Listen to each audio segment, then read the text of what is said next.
Today I had the great pleasure of talking to Steven, a passionate personal trainer, and we got into what he loves about his clients and why their attitude is so important, and the 4 pillars to optimum health. I really enjoyed talking to him. I hope you enjoy listening, and please do check him out.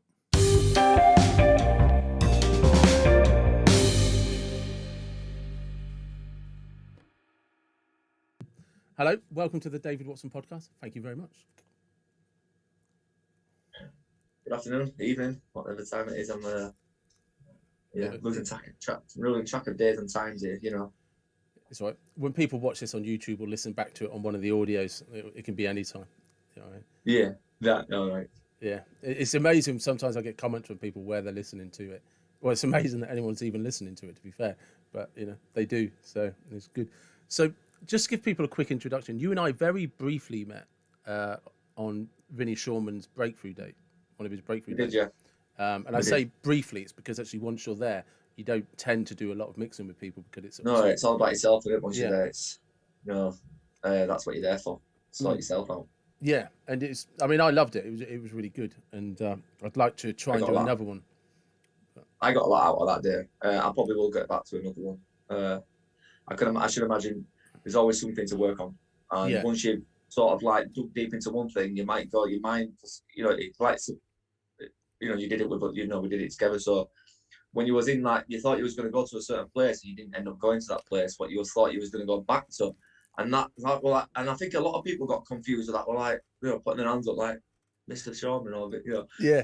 I didn't go back to where he went. He went, I can't help you with that. That's you. I'm quite open about. I'll be honest about the thing that I went back to, because do you remember the 5 emotion things he did in the timeline? The only 2 stood out, and I can't remember which part of the emotion was, but one was like a past life thing. I was in France, like in a Catholic church. And that was just like brief, and I was like, "What the fuck was that?" But the second, the one that stood out, that was a real game changer to me, was nothing I ever expected, because I was expecting like issues from my childhood with my dad or things like that. No. Yeah. I got reminded of this memory of this girl who was a girlfriend when I was like 10, 11 years old. Right. All right. This is what I mean. Right? It just threw me completely, and I remember, so we went to separate schools when we left primary school, and we went to separate schools in secondary school. And she kind of dumped me when we went to secondary school, but it was like just, we were 10, 11 years old, whatever it is when you start secondary school. So it's not like you even dumped, you just stopped seeing each other because you go to different schools. And I bumped into this guy, and I remember his name. His name was Steven, and I remember the girl's name was Sarah, but I'd forgotten about her for 40 odd years. And it suddenly come back that he was like, yeah, that Sarah's telling everyone you can't kiss. That was the memory that popped up as something that held me back. Yeah, and it's like, what 11-year-old does know how to kiss? Yeah. But I remember being sat at that moment listening to this guy, coincidentally, this guy called Steven, who was like, we must have been about 11 years old, and he was telling me about, and I felt really stupid, humiliated, and embarrassed. But amazing, isn't it? Yeah. Really, like what it remembers and clings on to. Yeah, but I mean, I probably forgot who that girl was by the time I was 20 years old. Yeah, but then you still went back there. I am 47 years old, and I'm still holding on to that memory from when I was 11. Yeah, I definitely went into some different places where I didn't think I was going to go to, but on the way back, I drove there and back. Did you drive? Yeah, because I'm based down in Salisbury in Wiltshire. Right, well, I did bring someone with me, but she was like, "Don't worry, I'll be quiet as a mouse on the way back. I'm really tired." I was on the way there, she was just talking away, blah blah blah, like just, just like, all right, tell me about everything. I'm like, I am Vinny Shorman. She was telling me, I think she was a little bit nervous, so she was probably just getting things off it. Like, I said, let's just relax. So on the way back, she was like, "Oh, I'm tired, don't worry."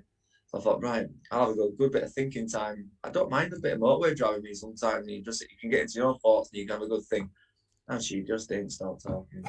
Bam, bam, bam, bam, bam. All about hers, mate. She went back to, like, so it took me took me the next day, really. I really had a good thing the next day. I don't know. I think Vinny gave me a call next day, actually, said, how are you feeling? And actually, I felt really good. Yeah. And I'm still processing it all, to be honest with you. I think it took me a few days to really sink into and process everything. And yeah, I was bouncing around for a bit after that.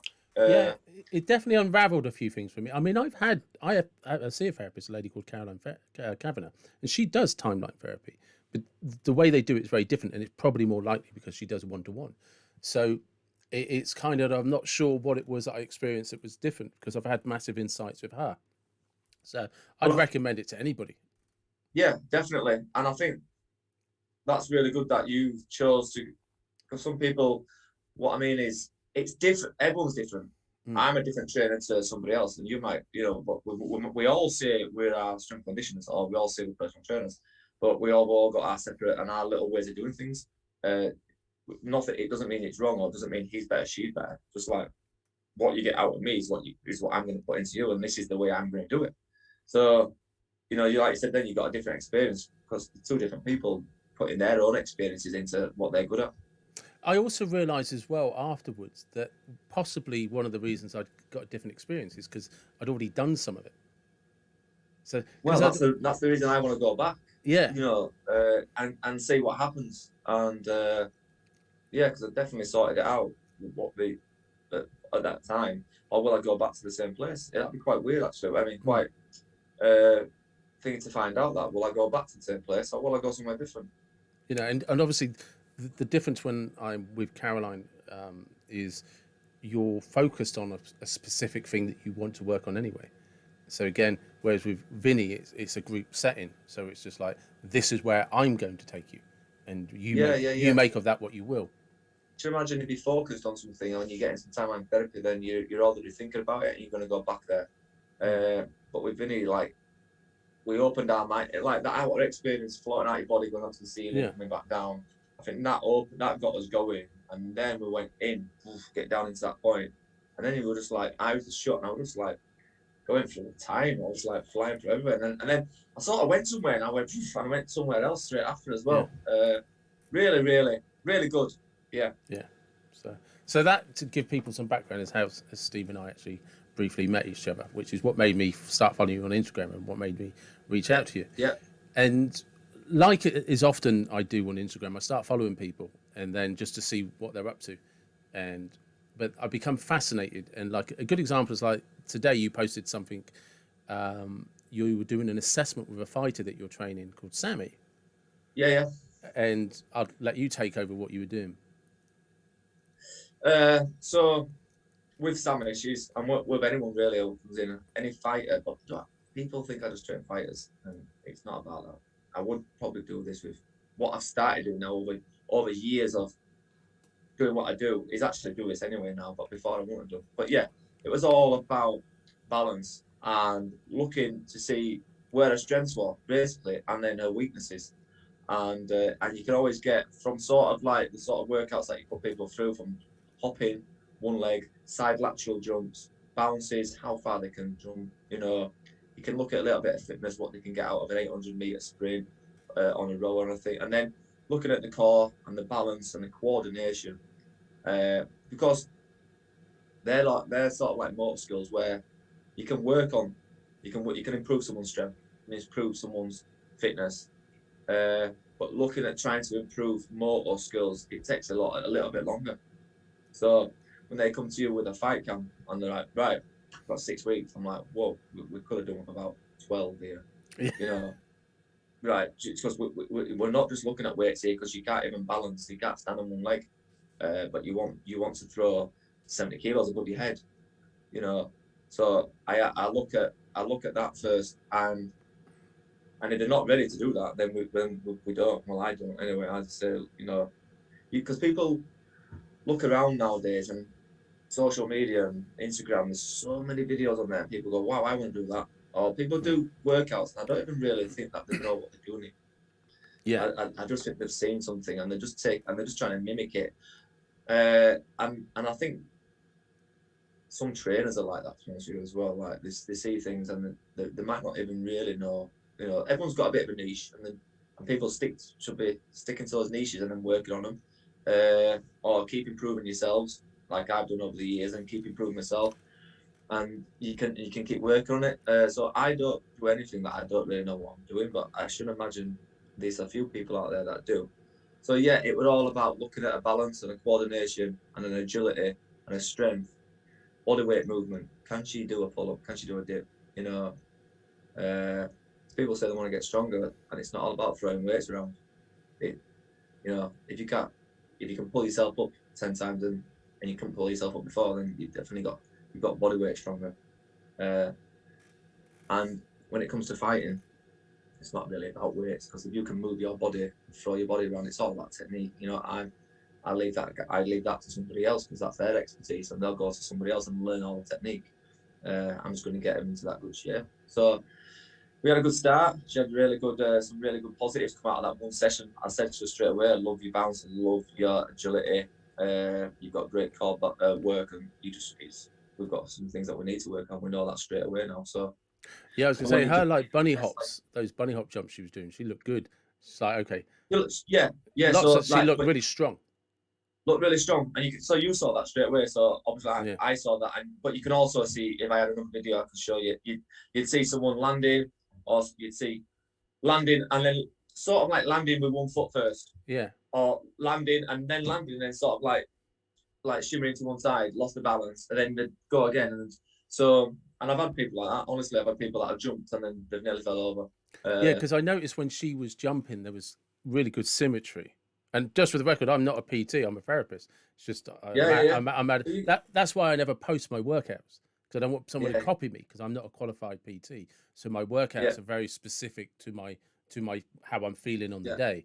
And I don't want people copying me, because I'm not qualified in that area. And I like to stay in my own lane. You know, I can deal with people. If you've got a mental problem or you want some mental coaching, I can do that. I don't think there's anything wrong with you posting your workout. If people want to copy it, then that's, you know, but I mean, it's all about, some people post workouts because it makes them feel better.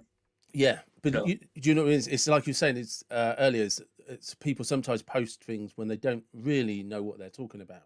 And I'm comfortable to say to you as a PT, this is what I'm doing and why I'm doing it. And I will listen to any feedback about why that's beneficial, or what about this.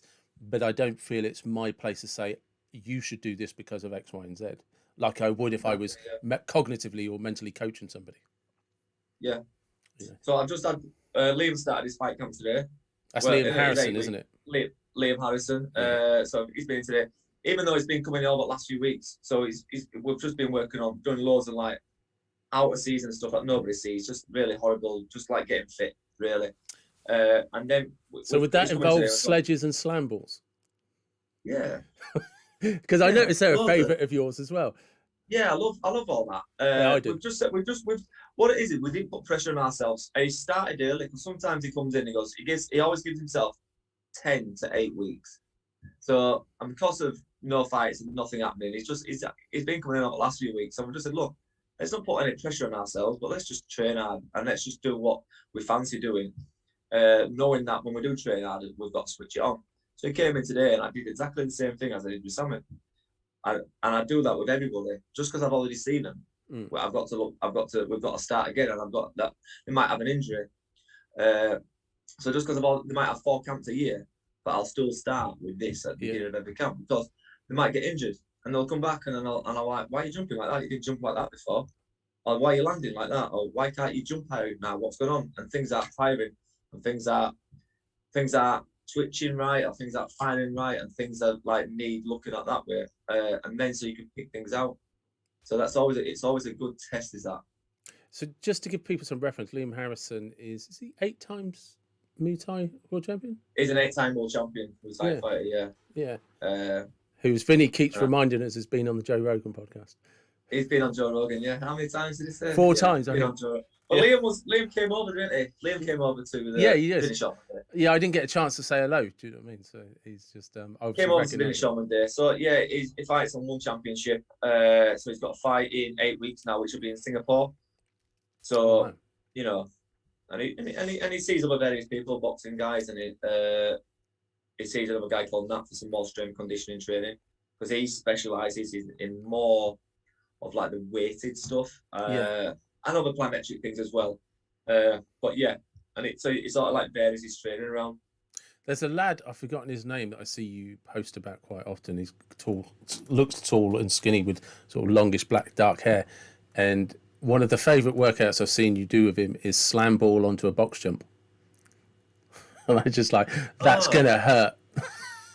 Shane Faxon, he's a fighter. Yeah.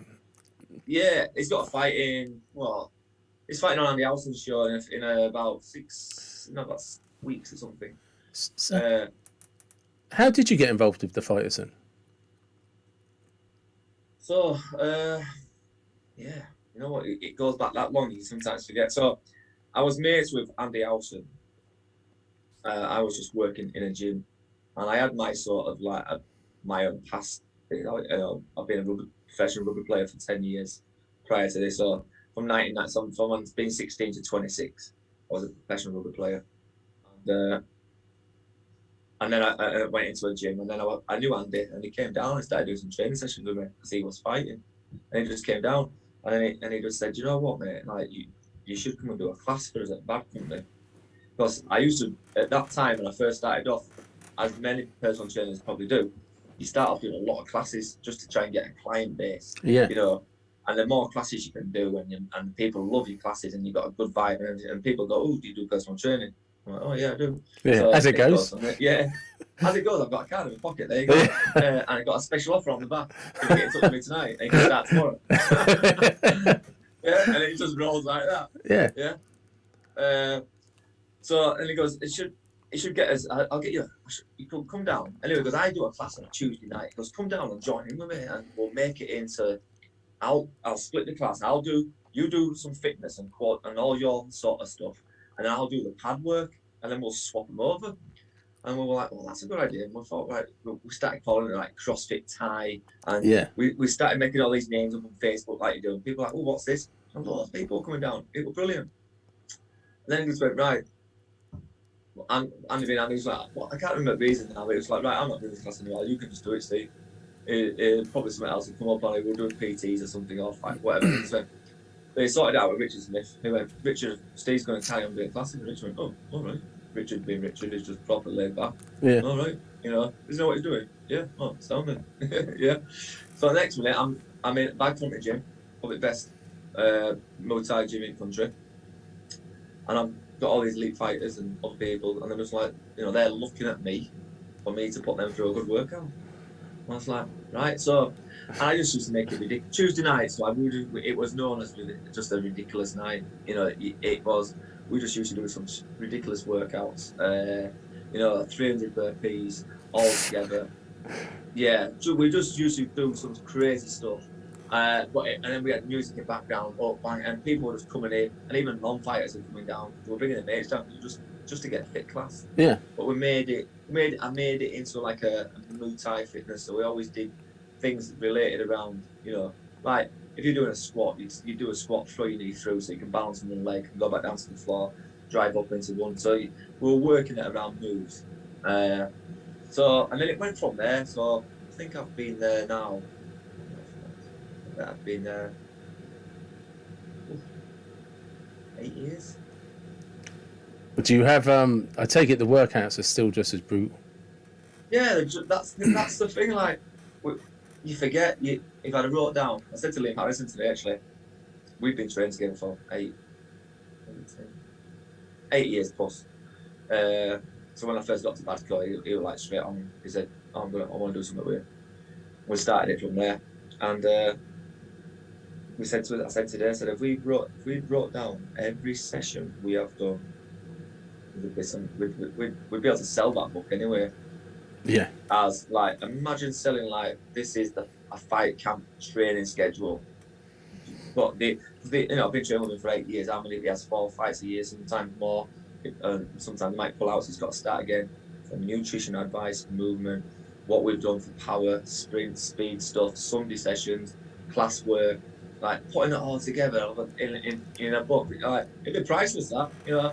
So when's that book coming out then? Yeah, no, stop it, no. Yeah, so I'm saying, I was about to start taking notes for you. What I'm going to do is I'm going to stick it on this here, the Midas. That is going to be on there, plus much more. Well, that's a nice little segue, actually, because that's one of the reasons I reached out to you, because you are launching the Midas. The Midas. That was slick, that was, wasn't it, the way I slid into that? Yeah, it went straight in there. I love it. Yeah, nice. It's yeah, so the Midas is based around, if people know the Midas story, or obviously it's like the golden touch. Right? Yeah. We want you to get the best. We want whoever comes in on, whoever links into the Midas gets the best of everything, the best knowledge, gets everything out of it, makes them feel the best and everything else. And it's also that is the Reiki star, which means prosperity and things like that. So there's and then you've got the health and wellness with the Reiki star and feeling and getting the best out of it. So we've sort of combined a lot of things together to make it. We haven't just made a name up. And it's built around 4 pillars. So I always say, like, us now as human beings, we have 4 pillars. Or if you had 4 pillars to hold you up, and then 4 pillars would be nutrition, movement, and in this order as well, exercise and mindfulness. Those are the 4 pillars that hold anything up. And if one of those 4 pillars sort of like gives way, breaks, then they all sort of give way in the end. It's sort of like a domino effect. So you've got to get each one nice and strong. And if sort of crumble, really, you have to knock it down and start back up, giving again.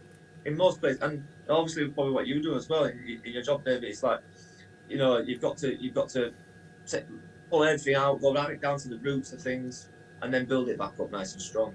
Yeah, I talked to, actually, I was revisiting this with somebody that I was coaching this morning, is because one of the primary things I focus on is you have to, like everybody's like, well, this is what I want to do, this is who I want to be, this is where I want to be. So like, right, great, let's get all of that down so we can then deconstruct how that person would get there. Do you know what I mean? So who do you want to be 10 years from now? Right? Not how do you want to get there, who do you want to be? What does that life look like? And one of the key things I ask people to answer is, what values does that person have?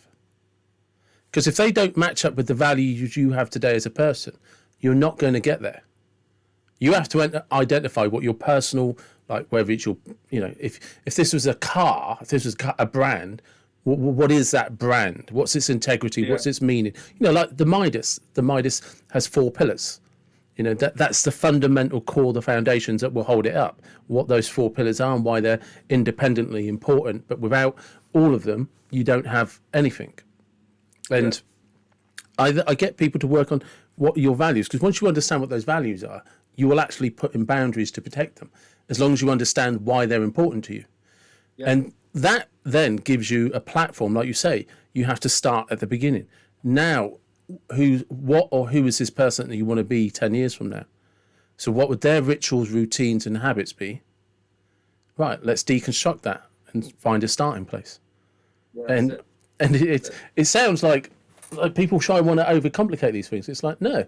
If you take Liam Harrison, right, 8-time world champion, there's a blueprint to his training schedule. Anybody could copy it. Yeah. And like you said, then we spoke about overcomplicating things and making things look like. I see some workouts now where you've probably seen them as well. These Instagrammers, when they want to just, it's all about followers. And they'll make a workout extremely difficult, dangerous, pointless, probably not getting out of it, except just looking like getting an injury. Yeah. And you could and then just to get like, wow, like, let's just say, I can't even, I've seen so many stupid things, like just so many stupid jumping onto a wall with dumbbells and then doing squat presses off a wall. And then jumping off the wall with 40-kilo dumbbells, not like you're going to buckle your knee or smash your ankle to pieces. Yeah. And then they'll jump in water and walk through water with them all. And I was like, okay, what is that doing? Why can't you do that, but in this way? But you say like you say, you'll see somebody come up with something where, like they'll jump onto something holding dumbbells or jump off something, and I'll say, oh great, do me a favor, drop all the weights, close your eyes and stand on one leg and move your leg around for me. Yeah, true. Yeah. And you remove that visual stimulus and they fall flat on their ass. It's like, right, well great. Yeah. What do those dumbbells jumping on a wall do for you? I'd say what I do a lot of now with movement. I do a lot of movement and I do a lot of stretching. And believe it or not, it's weird how I've actually gone back in time. I've gone right back to being a baby, and I sit in this baby squat fetus position. So you're just doing a deep squat, as you do when you've had kids, or if anyone's had kids or seen kids, and they'll sit in front of the TV, or they'll sit in that deep squat position, and they just sit there all day, and they're always reaching for stuff. And I've ended up going back into these movements that I did as a kid to try and improve myself again. Because as you've got older, we've got more stiff. Yeah. We've lost pathways, signals that aren't firing, so we're not moving as good. And then we end up and that's how we stop moving, really. Oh, definitely. I don't think we get old. I don't think we get old. No, I don't. I think that's just a number. I think we actually stop moving because of how much we've done over the years, and we've just lost pathways, got stiff, things aren't firing properly, and then you lose your movement. And once you lose movement, if you don't work at it, like if you don't work at anything, if you don't work at your mind, if you don't work, trying to figure things out, then it's not going to get better. So it only gets worse. I always say, like, when you look back, if you go to these other countries like the Philippines or time, and they crouch down the side of the road and they're all might be smoking away, playing cards or cooking, squat in a squat position. They're like that all day. Yeah. And they can move all over. We get to about whatever age and go, hey, can't move anymore. Can I have a wheelchair? Someone will push me. Cheers. And they just give up. I'll see people go to a chiropractor. And I'm not dissing anybody in any way, shape, or form, to get their back adjusted every once a month, but they won't do a mobility drill. Do you know what I mean? Yeah. It's just a simple, just like you said, one of the first things I do every day, whether I'm at work or not, is that squat that you're talking about. I'll try and sit in that squat position for about 2 minutes. And a bit of hanging as well. Just get the hanging in and get that deep squatting. You can put those into your daily routine. The other thing I do every day as well is, and it was actually you that got me back on it, watching yours, is because I used to do them all the time and then forgot to do them, is single leg. Oh, I've forgotten them now. Glute activations. Yeah. But the ones where why have I suddenly forgotten what I do every day? So I do that squat first. I do that squat first, and I try and hold that. And then you lay on your back with your leg in the air, driving up. I do that when I'm working. When I do workouts, my morning workouts, that's part of my warm up before I do anything. No, the one where you do like a single leg deadlift, but with no weights. Do you know what I mean? Oh yeah. Yeah, and I do that and that squat every day. Yeah. Just for that, like, right, get everything moving. Yeah. We've got to realise as we're getting older, or as we're getting more busier, because we're wanting to get somewhere in life, so we're pushing ourselves more. Comes other things like lack of sleep and more stress, because you're wanting to achieve something, so you're always working hard, and you're saying, like, once I get there, I'll come. Like me at the minute, I'm trying to, I'm running a business anyway. I'm looking to get a house. I got engaged at the beginning of the year. Congratulations. So we're going to be getting married like next year. I'm really, really close to launching the Midas, which will be coming in a few months. But combining all this together, and then at the weekend I was down at a show watching a couple of fighters at the showdown, Brian Calder's show. And there's always something to do on a weekend. And then I'm still trying to get out to walk on the weekend, because that keeps me going. That keeps me able to do what I'm doing right now. Go on. No, so sometimes you've got to look like, right, I'm working this hard, so what's gonna happen? And if you are getting poor sleep, and then you're gonna get tired, so you've got to keep looking after yourself with movement and mobility and things like that. And it's just something that we take for granted. Like, sometimes I say, don't go to the gym. If you do go to the gym, but instead of doing a gym session, do a movement session. And just look at them like I'm daft. I go, I ain't going to the gym to do that. Well, why not? But you'll go to the gym to tighten your muscles up even more. That's going to cause you a serious injury, or just stiffen you up even more so you can't move. Right? We all have this image of an outer frame, don't we? We all look at it as outer frame, and it's all that we look at. And if that doesn't look good, if that's not good, then we're not good. But it should be the other way around. Like inside should be feeling good. I at the minute probably I'm in the best shape. I'm fit. I'm in the best shape ever. No, but inside is like I'm moving great. Ability and agility is great. That's thinking great. So really, I'm on point with everything. Yeah, I can. The outer layer I can work on that. That can come like that once I get going. Yeah, I'm the same. In terms of my mobility and agility, I'm probably as good as I've ever been. In terms of my weight, I'm about 2 stone over my best. But but can I do a workout? Yeah, I can.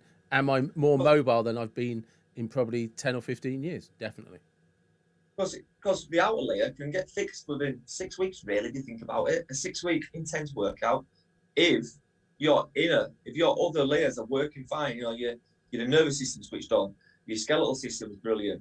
Your brain's thinking, your blood and everything else, your movement and agility good. Then you'd be like, wow, I can smash 6 weeks of training now and let's just go for it. Or can't move good, can't really squat, I've got a bad back, not sleeping good, head's all over the place. What and you're thinking about working on your muscles and getting a bigger bicep. But that's true because, like I said, it was when I started watching a lot of your videos on glute activations, and I was just like, and I was looking at my own gym programs, and I was just like, oh, hang on a second, I haven't got any of these in my workouts. I haven't got any of these in my warm-ups. And there's something I used to be really religious about, but like you kind of think I was honestly in a place where I thought I was still doing them. And then when I started trying to do just simple things like glute bridges and single leg glute bridges, I was just like, oh shit, I'm in a bad place. But stuck with it. A week later, no more stiff back. So people can do a squat and can do a deadlift, and just because you do it doesn't mean that you're actually firing anywhere. But you can still do that movement. Doesn't mean that the glutes are firing, which they should be doing. So, like you said, there's ways to figure out how they're firing, and that's by doing glute bridges and getting into a bridge and then laying a bar across your hips. Yeah. Right. And if you can see one dip one side, that's the side that's not firing because it's not up, it's not holding it. Or when a weight comes on it, it sort of like dips into it. It's not firing to kick it in to hold it. So these little things that you've got to look at. You can still be doing a squat of 100 and whatever you want to lift.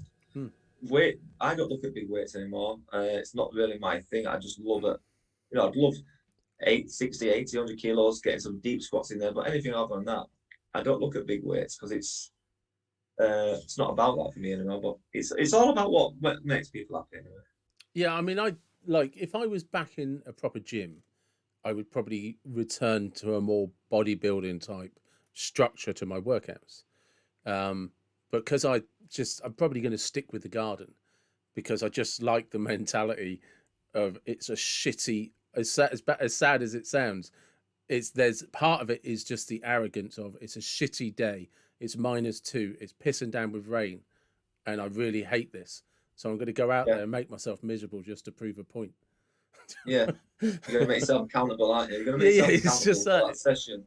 There's part of it is just battling the elements. It's more. Some of the things I do to people, honestly, like I train a lot of people, and some of them are like, even I mean, I'm not training them, I make them accountable. So it's are you up on a Wednesday morning? They're not training me on a Wednesday, but what are you doing this morning? Yeah. And this is like, I send it over at 6 o'clock in the morning, and they'll be like, oh, yeah, just getting up. I'm going to go for a run. But they told me that the day before that there was. But I'm just like making sure, just making them accountable. Like, okay, you say you're going to go for a run. Are you going for a run?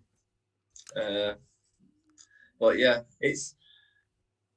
but going back to getting things firing, like I said, sometimes we don't realise that, or people don't realise that they can be running. And they can be running, they can be hitting pads. So hitting pads for Thai fighters, or boxers, or anything like that, but Thai fighters that are throwing kicks, they're kicking with their right leg. So their left leg's got to hold their body up. If that glute ain't firing, that is such a weak point Yeah. of like throwing power. So going back to things like that is what I'm trying to do. And I've learned that along the way. Because when I first started off, like I said, you're not making mistakes, but you're not thinking like that. And now I look at when someone comes to train with me, if they're a rower, I row, right? Let's look at rowing action, and let's look at what you need to do. It's all about your rear delts and your rhomboids and pulling back, strong core, pulling things towards you. All right, you're driving that way, but you're pulling a lot of things back as well. So we've got to be looking at like that sort of movement. So like anything pushing up above their heads, they don't really need that. But they're throwing forwards and throwing backwards. Footballers, rugby players, I always look at like what the sport is and how I can work around it. No, I agree, because it's like it was interesting for me, because I would, even though I said like earlier, I'm not qualified PT in any way, shape, or form. I've always considered myself to have a good rounded knowledge of basic fundamentals. And then, like I said, I was watching what you were getting your guys to do, and I was just like, hang on a second, when was the last time I'd put that into my own workouts? And when, like, because I was still, if you'd have asked me, I'd have said, yeah, I do all my core work, I do all my glute activations and all of that. But when I was writing down my gym workout, I was like, actually, where is that? And I was like, oh. Yeah. And I'd stopped, and without even realizing I'd stopped. And what I'd done is I'd believed that I was incorporating them with things like walking lunges or squats and stuff like that. It's just like, no. You've jumped to gear. You've tried to pull away in second or third gear. Where's the first gear stuff?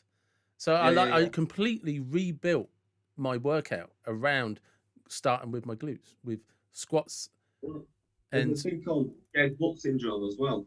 Yeah. Well, it's the same sort of thing. So that means there's no activation in the glute whatsoever. It's dead. There's no. So what happens is you get a tight hip flexors, and they tighten up, and then the sort of like your glute muscles sort of like lengthening lengthen out, which then makes them more deactivated and less likely to contract, because they're just pulled, and they're at this long length and they're just hanging there, like there's not happening in between. They need to come back in, keep nice and tight, and then, like I say, just switching on every time it's doing something. So I'd advise anyone, doesn't matter what you're doing, walking, running, in the gym, especially if you're doing deadlifts and squats and you want to do some lunges and you want to improve on things, even in your core, is to look at your activations. Are your hamstrings firing? Yeah. Are your glutes firing? Are things firing? And have a look at things like that. Well, because this is, like I said, this is what made me rewrite my entire program.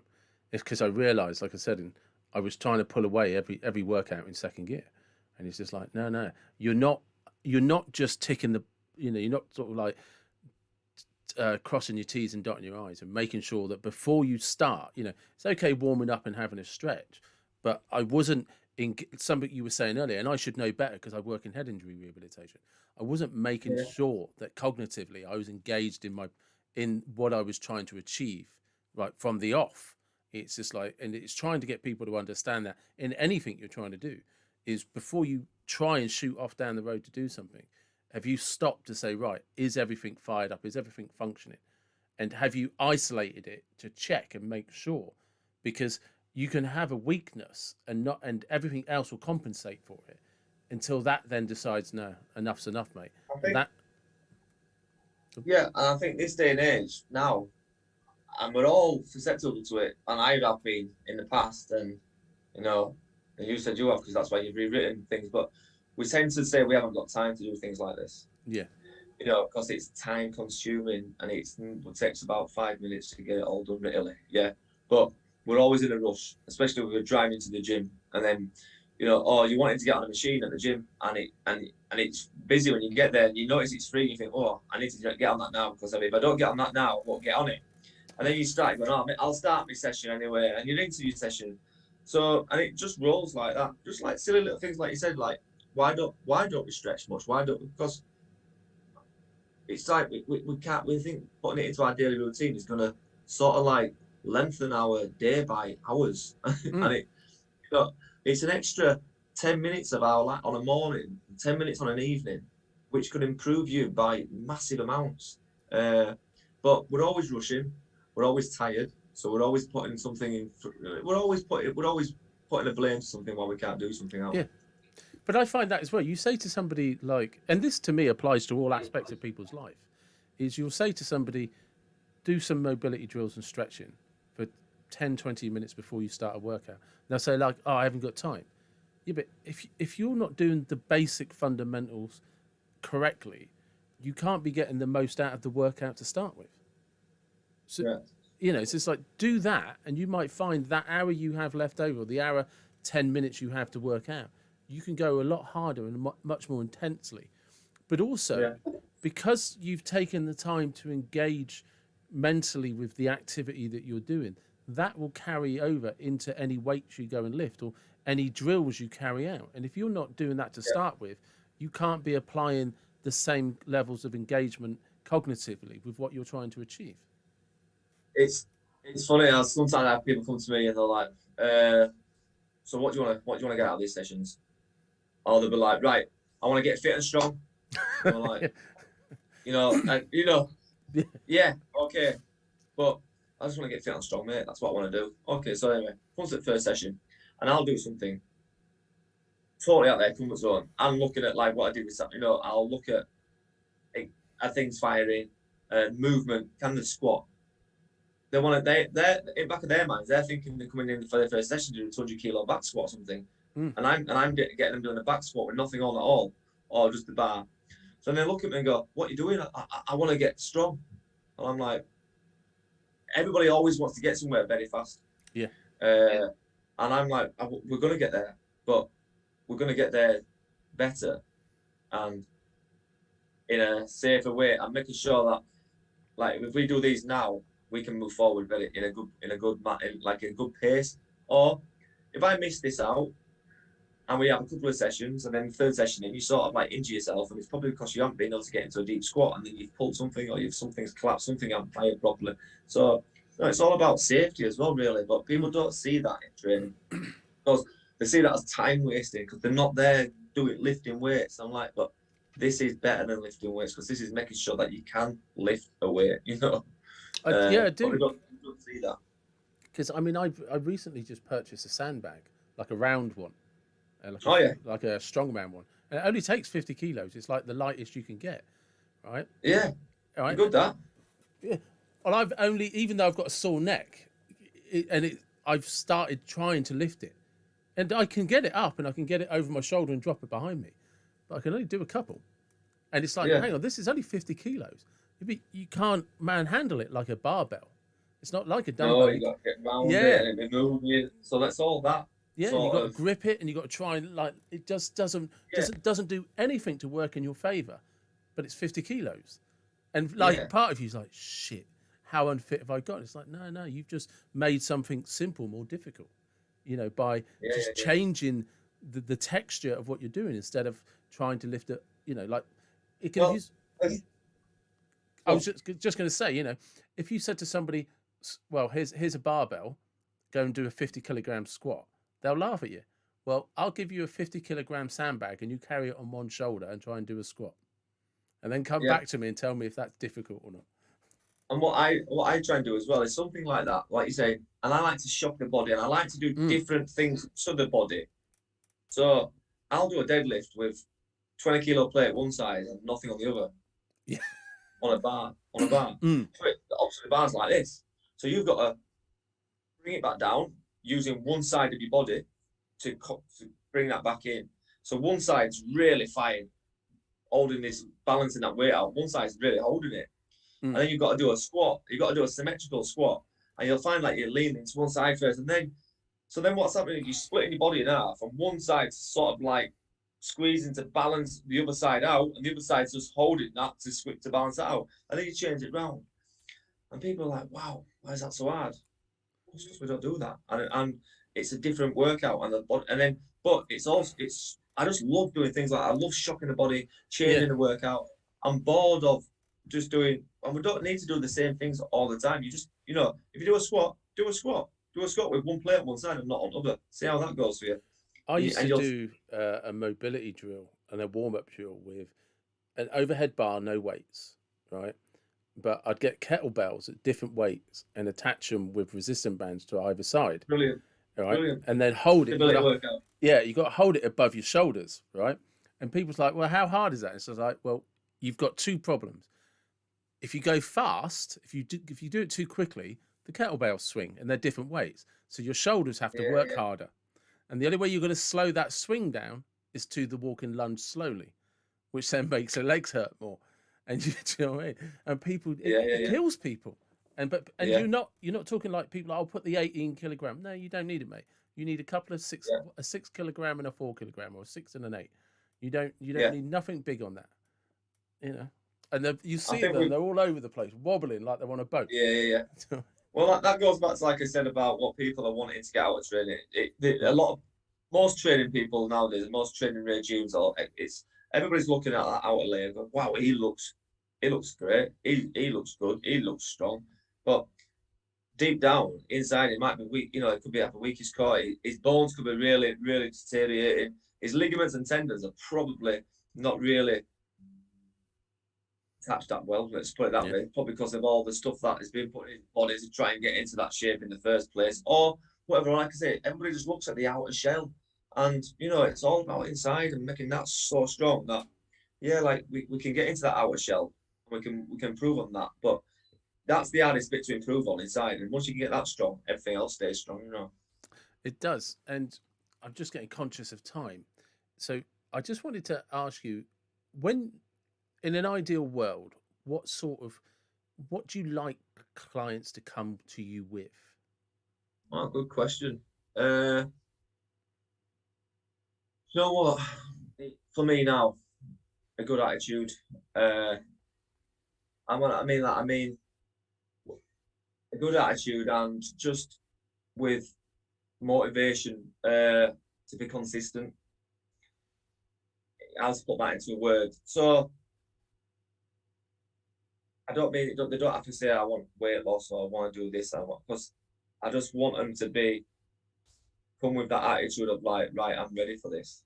Because sometimes they probably need to be seeing someone like you before they come to me, because they come to me with problems that they can't really get over, thinking that losing half a stone is gonna help them with that problem. Yeah. So I'd do never you know thought what I about it. mean? Yeah, I understand what you're saying, but until you mentioned that, I'd never given that any thought at all. So and honestly, people think I'm a therapist. I'm a good, you know, I listen and I talk and I'm good and I can motivate and I can pick people up.